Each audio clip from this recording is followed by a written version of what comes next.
করব কাজ, গড়ব দেশ, সবার আগে বাংলাদেশ। আপনাদেরকে সমগ্র দেশের নেতৃত্ব দিতে হবে, পারবেন? পারবেন ইনশাআল্লাহ। আর চাকরি বাকরি অথবা ব্যবসা বাণিজ্য যেগুলো আছে ইনশাআল্লাহ সবকিছু যোগ্যতার ভিত্তিতেই হবে। যেহেতু আমরা নিশ্চয়ই চাইবো না যে অন্য কেউ আমাদেরকে কোনো বিতর্কিত অবস্থানে ফেলো, যে বগুড়া বলেই সব পাচ্ছে, আমরা বগুড়া না বলে পাচ্ছি না। আমরা কি চাই এরকম বলুন মানুষ? আমরা আমাদের বগুড়ার নাম খারাপ করতে চাই না। সেই জন্যই বগুড়ার ন্যায্য অধিকার অবশ্যই বগুড়া পাবে।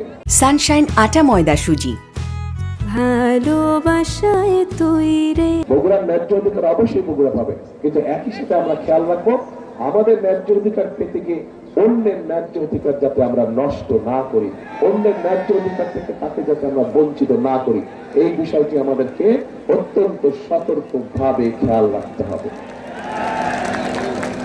স্লোগান না, এখন অনেক রাত হয়ে গেছে, এখন স্লোগান না, দুইটা কথা বলবো, বেশি কথা বলবো না। আজ এই মুহূর্তে আমার আপনাদেরকে কিচ্ছু দেবার নেই। আজ এই মুহূর্তে আপনাদের কাছে শুধু আমার চাইবার আছে। ঘরের মানুষ, এই যে আমি এত রাত্রে যে মিটিং করছি, এই যে রাজনীতি করছি, এই যে কাজগুলো করছি, আমার স্ত্রী যদি আমাকে সহযোগিতা না করতেন আমি কিন্তু পারতাম না। ওনার সহযোগিতা আছে বলেই আমি পেরেছি। ঠিক একইভাবে আপনারা বগুড়ার মানুষ যদি আমার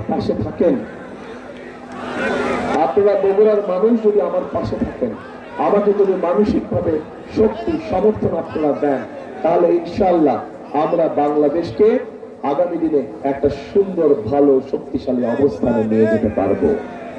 কাজেই প্রিয় বগুড়াবাসী, আজ আমি আপনাদের কাছে চাইতে এসেছি আপনাদের সমর্থন, আপনাদের সহযোগিতা, আপনাদের দোয়া আপনাদের কাছ থেকে আমি চাইতে এসেছি।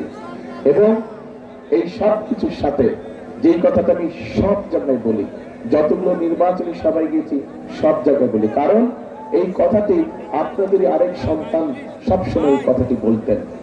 তার নাম হচ্ছে শহীদ রাষ্ট্রপতি জিয়াউর রহমান। উনি বলতেন, দেশকে করতে হলে আমাদের সকলকে ঐক্যবদ্ধ থাকতে হবে এবং ঐক্যবদ্ধভাবে আমাদেরকে কাজ করতে হবে। আমরা কাজ না করলে আমাদের দেশকে আমরা গড়ে তুলতে পারবো না।